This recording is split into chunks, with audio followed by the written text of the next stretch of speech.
Music came into my life from my twin brother actually. There's a community center back home and they have these amazing instruments per se. I guess that's when music came into my life.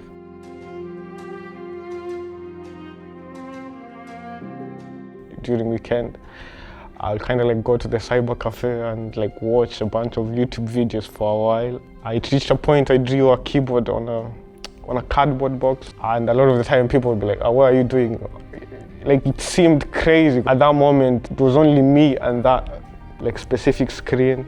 Everything just seemed blur. During that time in 2020, an English pianist called Cordelia Williams came to Nairobi. She happened to have some sort of time so I had lessons with her.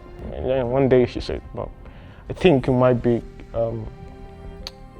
ready to apply to music schools." Yeah. The Royal Birmingham Conservatoire offered a very good scholarship, and they offered to help me raise some funds. The first time, when I got into a plane and then traveled to Birmingham, I was a bit scared. But then when I came to the conservatoire and I saw the pianos, and I felt a bit calm. It was the first time sitting down on a Steinway piano during my lessons, and I was shaking. I was shaking the entire time and I was sweating.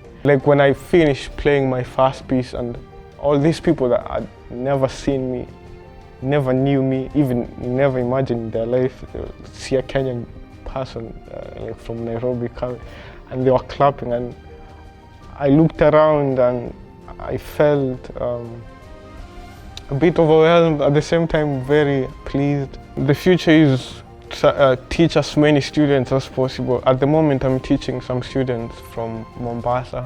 I guess it's one of those things that if you tell them and they see, you kind of motivating them, and because I usually tell them if you practice and keep your head focused, yeah, you'll get what you want. And there's this saying that I always tell myself,